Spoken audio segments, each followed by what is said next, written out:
호랑이와 곶감. 옛날 어느 깊은 산속에 커다란 호랑이 한 마리가 살고 있었어. 이 호랑이가 어흥 하고 소리만 내도 모두들 벌벌 떨며 숨기 바빴지. 겨울이 되자 모든 것이 얼어붙어 산속에는 먹을 게 하나도 없었어. 며칠째 아무것도 먹지 못한 호랑이는 먹이를 찾으러 마을로 내려갔지. 어슬렁 어슬렁 외딴 초가집 앞을 지나는데 먹음직스러운 소 한 마리가 보였어. 호랑이는 얼씨구나 하고 외양간 쪽으로 걸음을 옮기려 했지. 그런데 그때 으앙! 아기 울음소리가 들려왔어. 우리 아기, 착한 아기, 뚝 해야지. 으앙! 엄마가 달래도 아기는 막무가내였어. 아가, 뚝 그쳐야지. 자꾸 울면 호랑이가 잡아간다. 밖에 벌써 호랑이가 와 있네.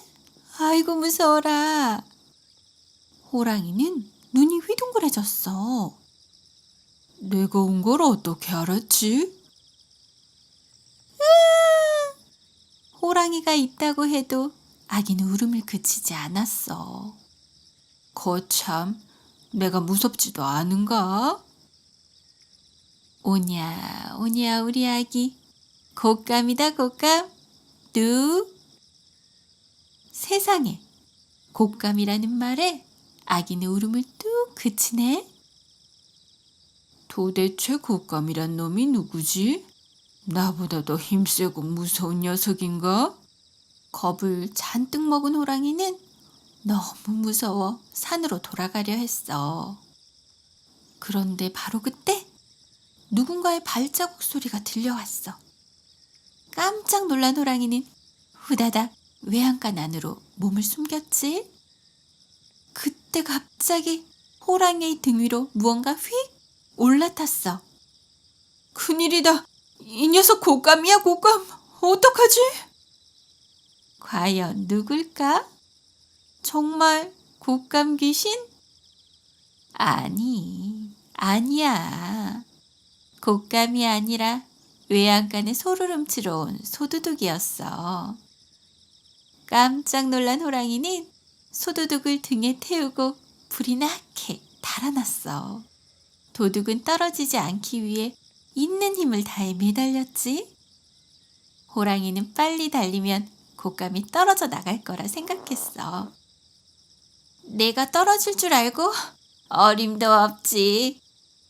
하지만 호랑이가 어찌나 빨리 달리는지 소도둑은 정신을 차릴 수가 없었어. 여기저기 쌩쌩. 날이 새는지도 모르고 달리고 또 달렸어. 날이 훤히 밝아오자 소도둑은 그제야 호랑이 등에 타고 있다는 걸 알았지. 세상에, 이게 무슨 일이람? 소가 아니라 호랑이잖아. 아이고 큰일 났네. 소도둑은 정신을 바짝 차렸어. 마침 저 앞에 커다란 나무가 보이네. 소도둑은 호랑이가 나무 밑을 지나갈 때 길게 뻗은 나뭇가지 하나를 꽉 붙잡았어. 소 훔치려다가 이게 무슨 일이람? 다시는 도둑질을 하지 말아야지. 그렇게 호랑이는 호랑이대로, 소도둑은 소도둑대로 꽁지가 빠지게 달아났어. 기진맥진한 호랑이 앞으로 산속 동물들이 하나둘씩 모여왔어. 호랑이님, 밤새 무슨 일 있었어요? 많이 힘들어 보이시네요. 지난밤 곶감이란 녀석을 붙잡아 혼쭐을 내주었더니 좀 피곤하구나. 동물들은 웃음을 참을 수가 없었어. 간밤에 겁이 질린 호랑이가 이리 뛰고 저리 뛰는 모습을 다 지켜봤거든. 동물들은 기다렸다는 듯 함께 소리쳤어. 곶감이다! 곶감! 곶감이 나타났다. 이 소리를 들은 호랑이는 번개보다도 빨리 바람보다도 멀리 달아나 숨을 곳부터 찾았대.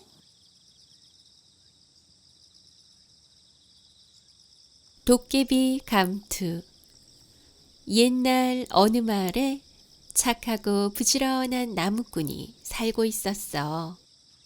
나무꾼은 비가 오나 눈이 오나 하루도 쉬지 않고 일을 했지.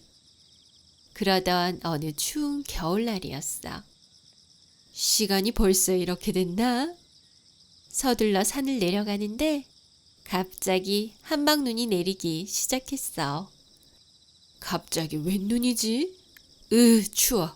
무슨 눈이 이렇게 많이 내려? 당황한 나무꾼은 주위를 둘러보았어. 저기 키 큰 나무 옆에 낡은 초가집이 보이네? 눈 때문에 한 치 앞도 안 보이니 오늘은 저 집에서 묵고 가야겠어. 아무도 안 계세요?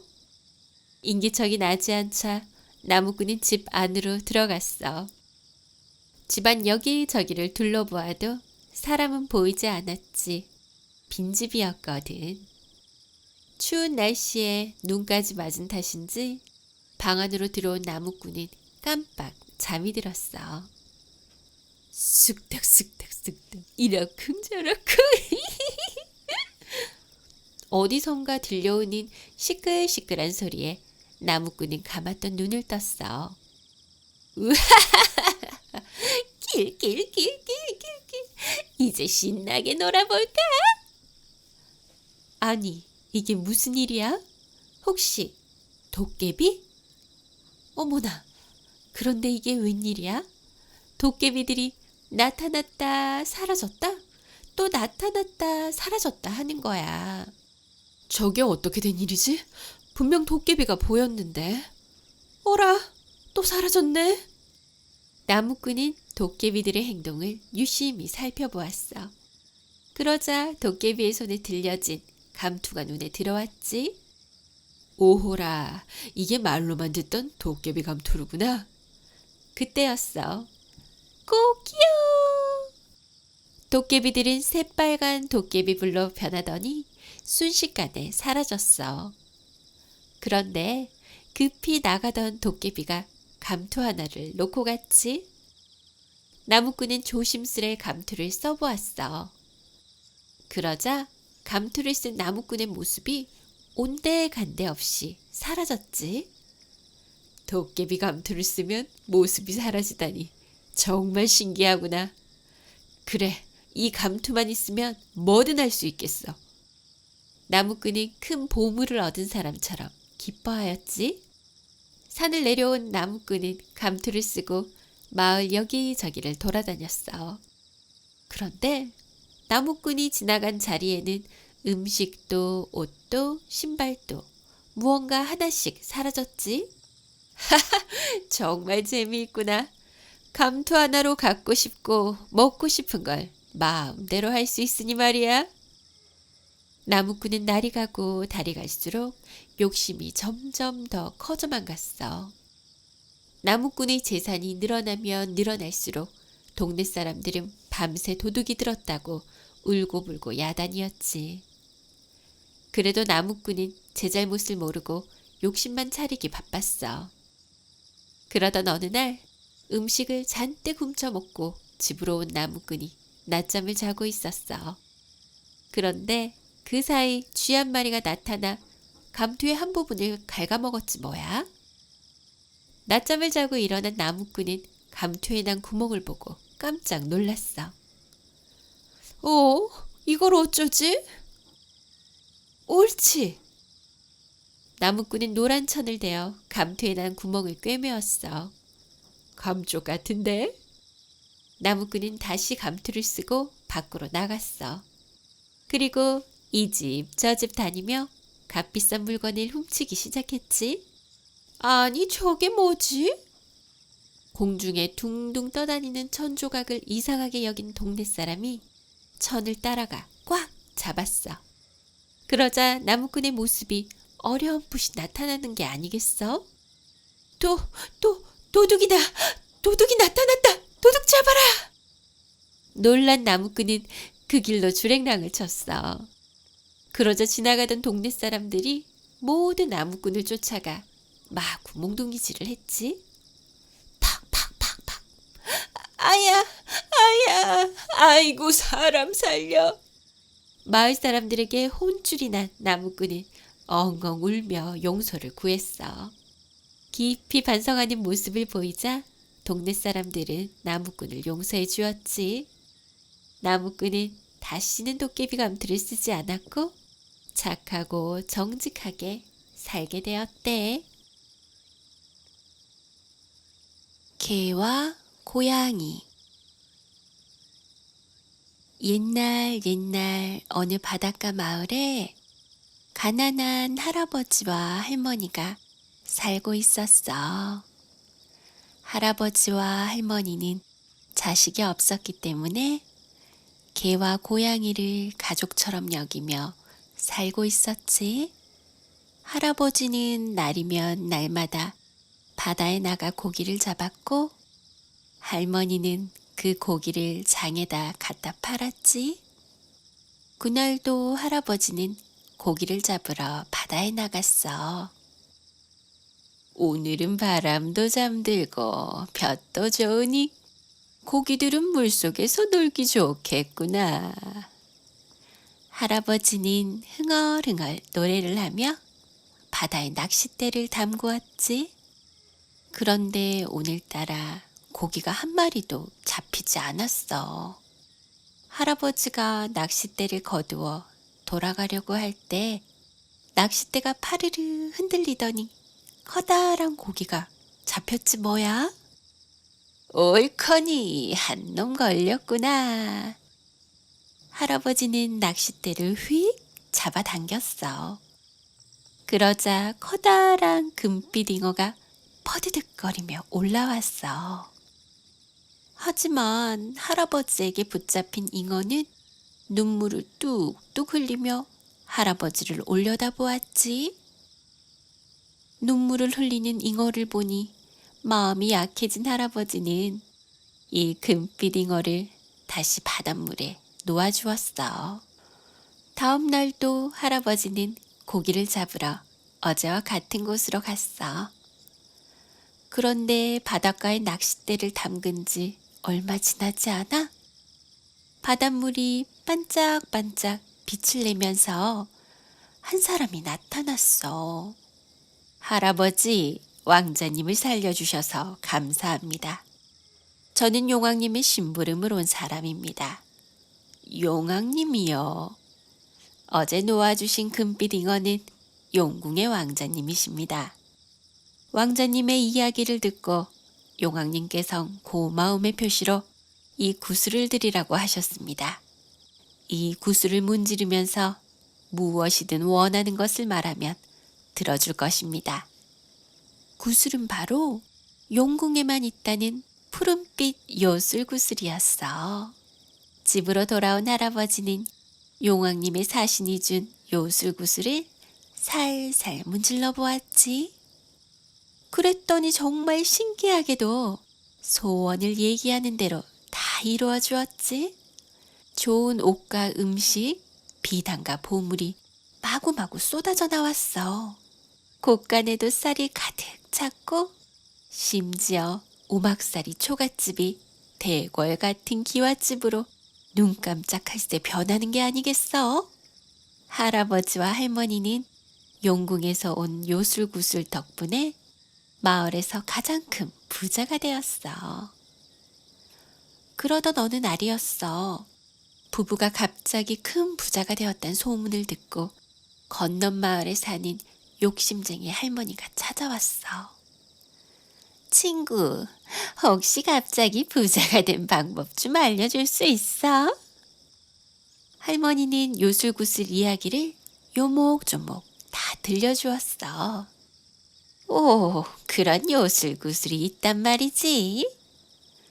그런데 그날 밤 요술구슬은 온데간데 없이 사라져버렸어. 도대체 구슬은 어디로 사라진 걸까? 바로 건넌 마을 욕심쟁이 할머니가 몰래 가져가 버렸지.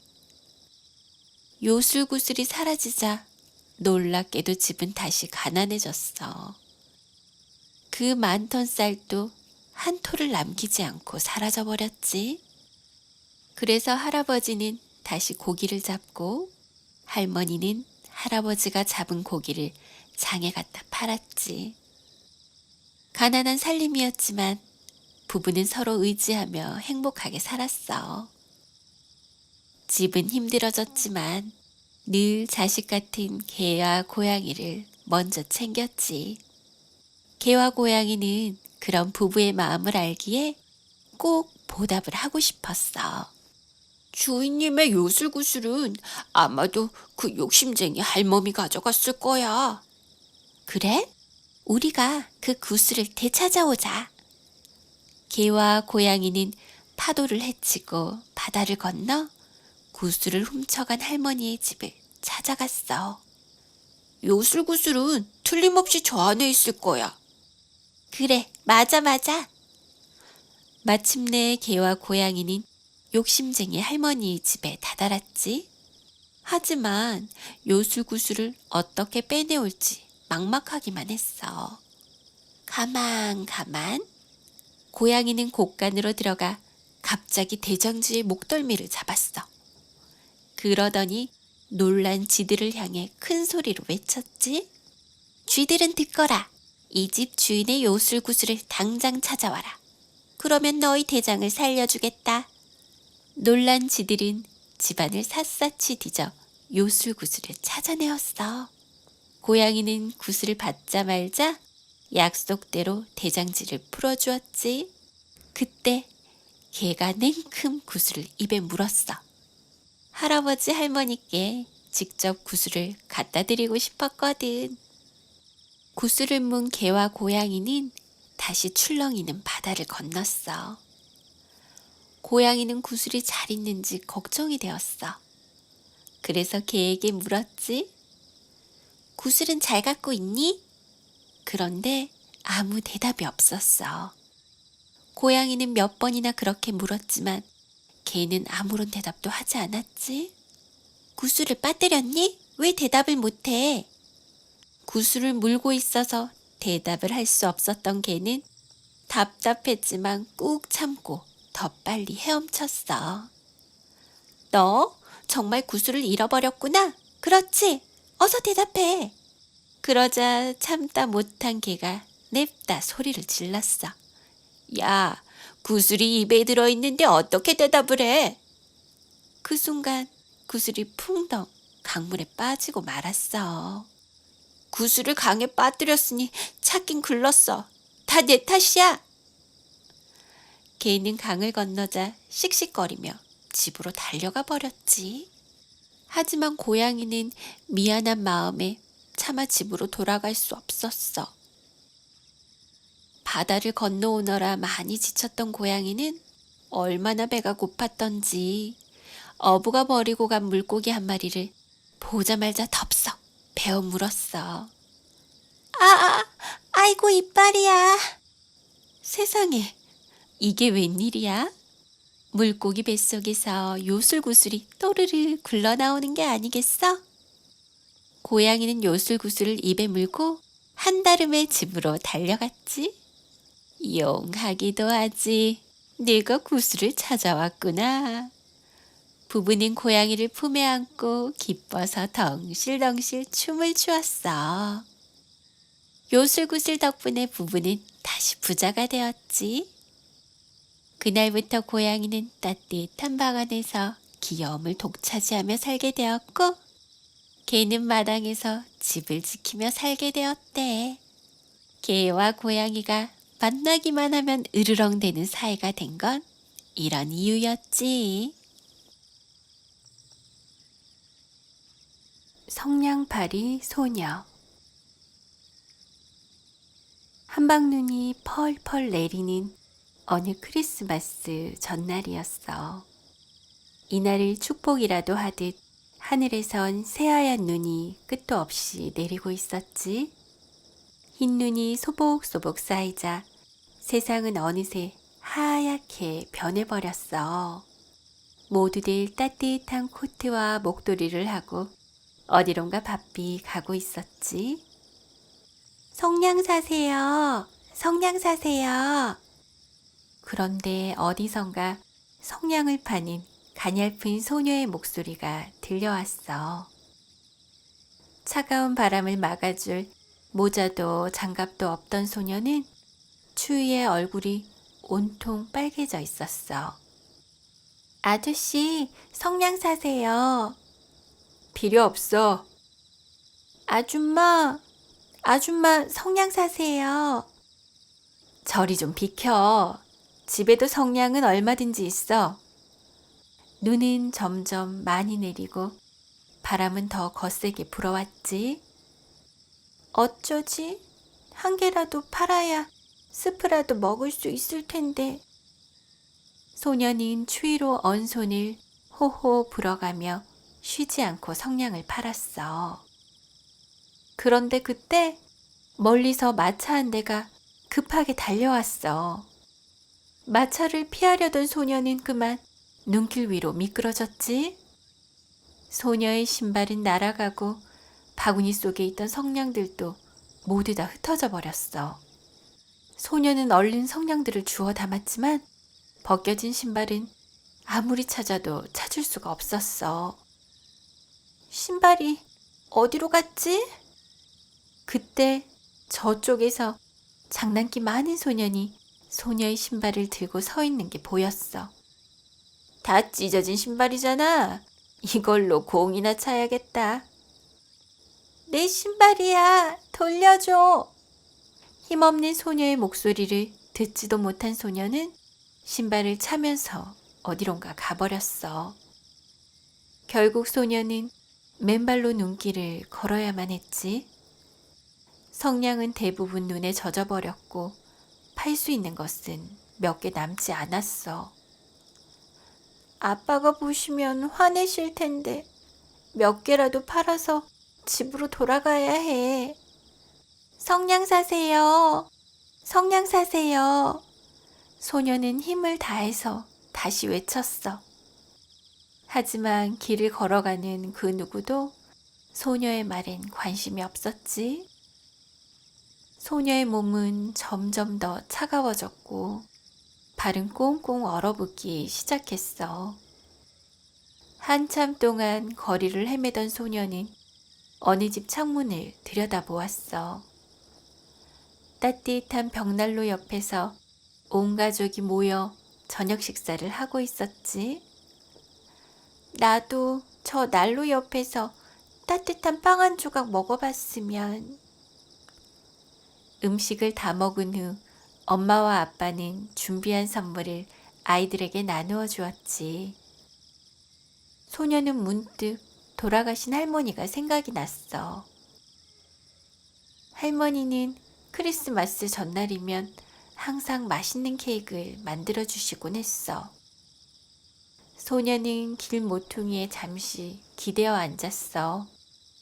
추위로 꽁꽁 언 손가락은 고통마저도 느끼지 못할 정도였어. 잠시라도 성냥불에 몸을 녹여야겠다. 소녀는 상자를 열어 성냥을 꺼냈어. 추위에 떨리는 손으로 성냥에 불을 붙이자 갑자기 따뜻하고 환한 빛이 소녀를 감싸주었어. 하지만 따뜻한 온기를 느낄 새도 없이 성냥불은 금세 꺼져버렸지. 소녀는 아쉬운 마음에 다시 성냥에 불을 붙였어. 그러자 활활 타오르는 따뜻한 난로가 눈앞에 펼쳐졌지.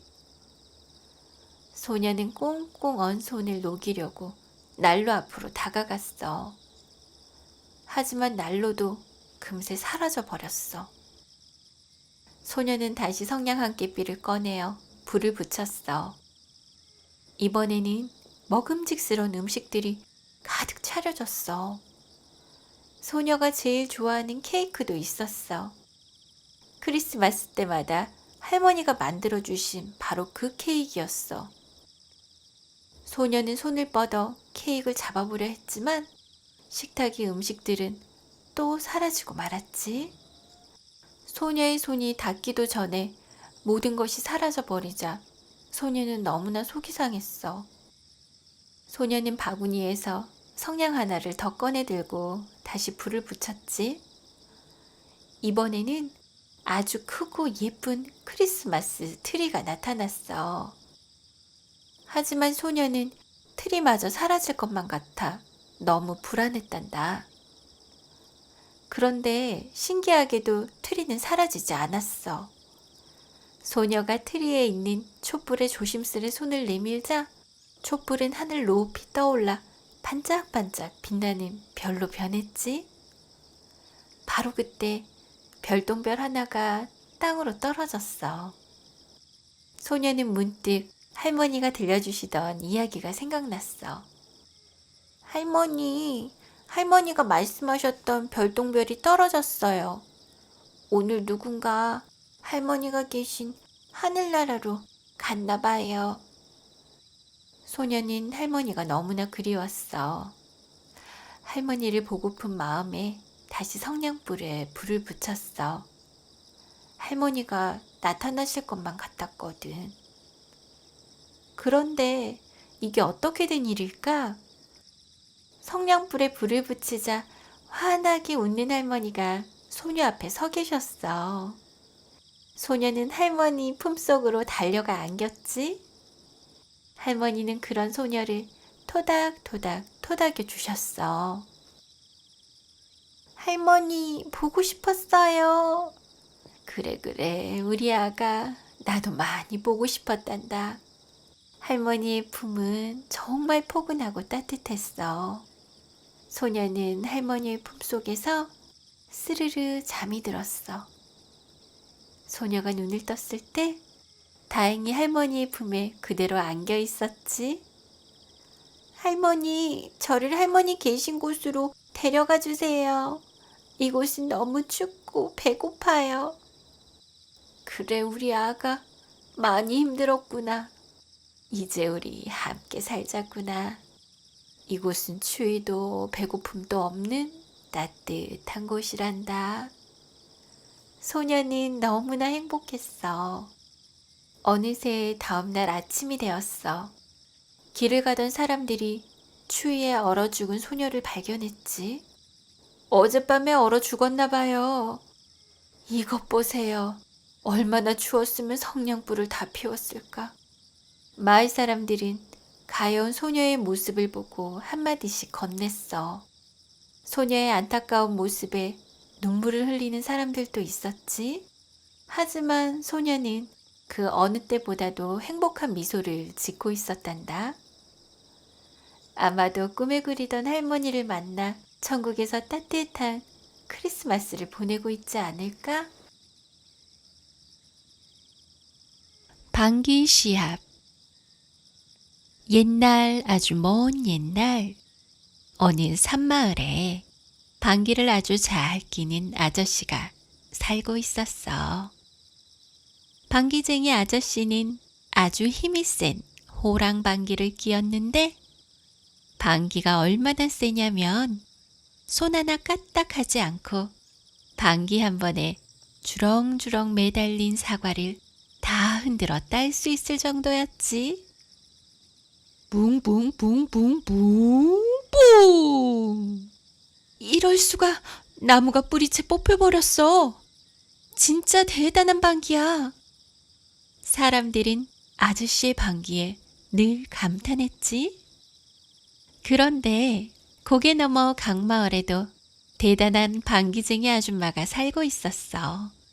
아줌마는 한 번 끼면 멈추지 않는 수다 방귀를 뀌었다지. 이 아줌마의 방귀가 얼마나 굉장했냐면 뽕뽕뽕뽕뽕뽕뽕뽕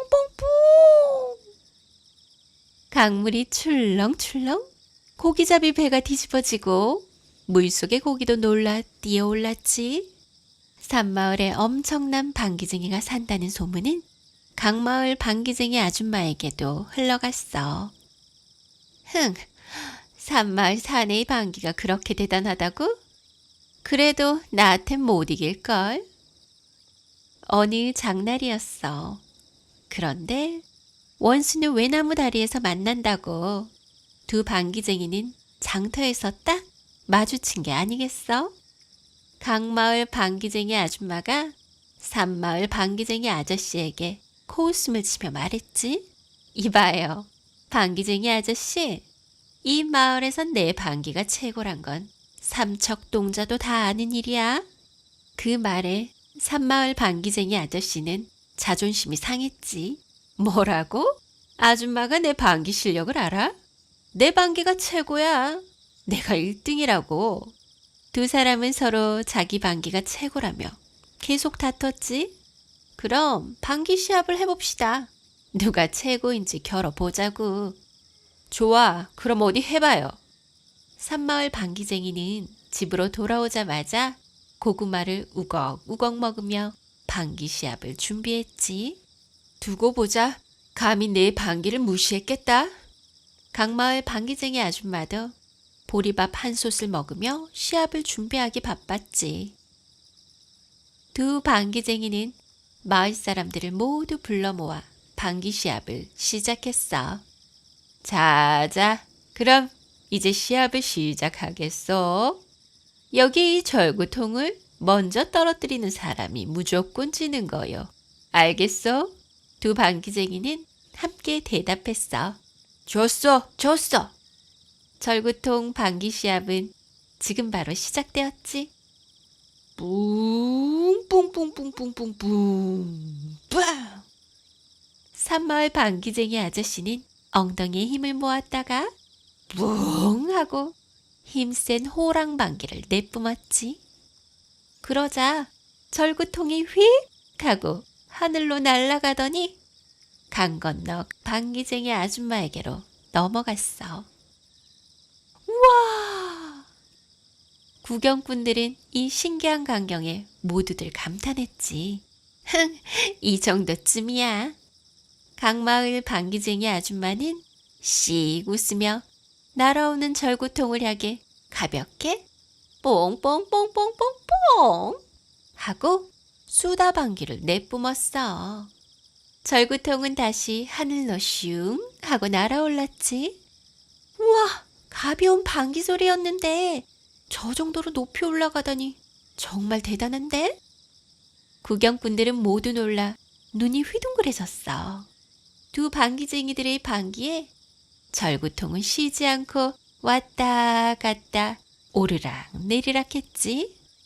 밤까지 시합이 계속되자 구경꾼들은 모두 집으로 돌아갔고 두 방귀쟁이도 슬슬 지치기 시작했어. 아이고 힘들다. 아이고 죽겠네. 하지만 질 수 없었던 두 사람은 끝까지 젖먹던 힘을 다해 뿡! 뽕뽕뽕뽕뽕! 근데 두 사람이 동시에 방귀를 껴버린 거야. 두 사람의 방귀가 얼마나 셌던지 절구통이 슝 하고 하늘 높이 아주 높이 올라가 버리고 내려오지 않았어. 절구통은 도대체 어디로 가버린 걸까? 세상에 글쎄, 절구통은 아주 멀리 달나라까지 날아가 버렸지 뭐야. 달나라에서 살고 있던 토끼들은 갑자기 어디선가 날아온 절구통에 깜짝 놀랐지. 이게 뭐지? 어디서 온 거지? 글쎄. 우리 여기에 방아를 치어 떡을 만들어 먹자. 우와, 맛있겠다. 그렇게 달나라 토끼들은 아직도 방귀쟁이들이 쏘아올린 절구통에 쿵덕쿵덕 방아를 찢고 있대. 호랑이 형님. 옛날, 아주 먼 옛날, 깊은 산골 마을에 홀어머니를 모시고 사는 나무꾼이 있었어. 나무꾼은 어머니를 정성껏 모시는 효심이 지극한 청년이었지. 그날도 나무를 하기 위해 집을 나서는 길이었어. 얘야, 요즘 산에 호랑이가 자주 나온다니 조심하거라. 네, 어머니, 걱정하지 마세요. 열심히 나무에서 우리 어머니 좋은 음식 많이 해드려야지. 나무꾼은 꼬불꼬불 좁은 산길을 걸어 숲속으로 들어갔어. 그런데 이게 웬일이야? 나무꾼의 등 뒤로 시커멓고 커다란 그림자가 들이운 게 아니겠어? 설마 호랑이? 슬금슬금 큰 짐승의 발자국 소리가 가까워지는 게 들렸어. 세상에, 이러다간 꼼짝없이 호랑이밥이 되겠어.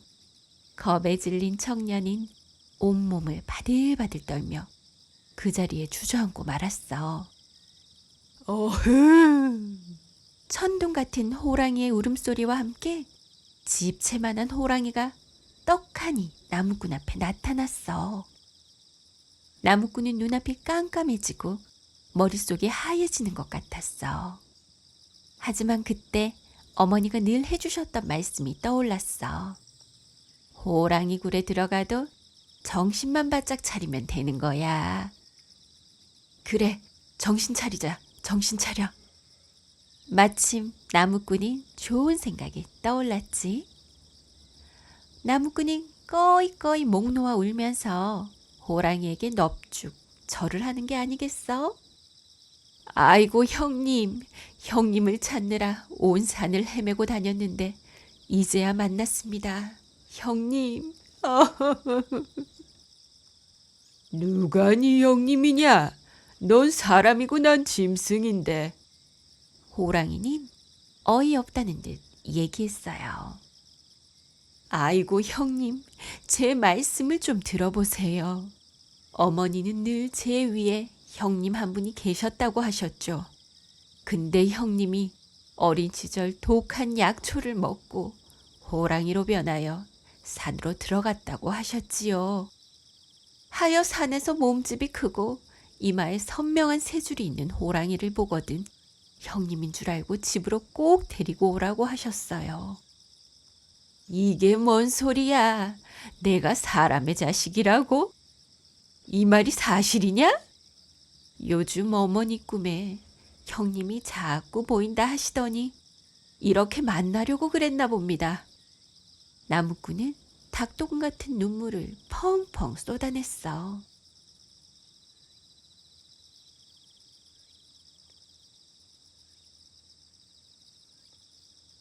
예, 형님이 보고 싶어 밤낮으로 우시다가 몸이 많이 약해지셨어요. 아이고, 형님. 아이고, 어머니. 어머니께서 날 보고 싶어 밤낮으로 우신다고? 아이고, 아이고. 네, 형님. 어린 시절이 기억이 하나도 나지 않는데 이 녀석 말이 맞다면 나만 배불리 먹고 편안히 살았겠구나. 아이고, 어머니. 마침내 호랑이는 자기가 사람이었다고 믿게 되었어. 아우야, 내가 그동안 어머니께 큰 불효를 저질렀구나. 형님, 밤낮으로 형님만 생각하는 어머니가 형님을 보시면 얼마나 기뻐하시겠어요. 그러니 지금이라도 저와 함께 집으로 가세요. 아니다. 이제 와서 내가 무슨 염치로 어머니를 뵙겠느냐. 하며 호랑이는 엉엉 울기 시작했어. 아우야, 가서 어머니께 나는 잘 있다고 전해드려라. 힘들겠지만 나 대신 어머니 잘 모시거라. 내 산짐승이라도 잡아다 줄 테니 몸 건강히 잘 지내고.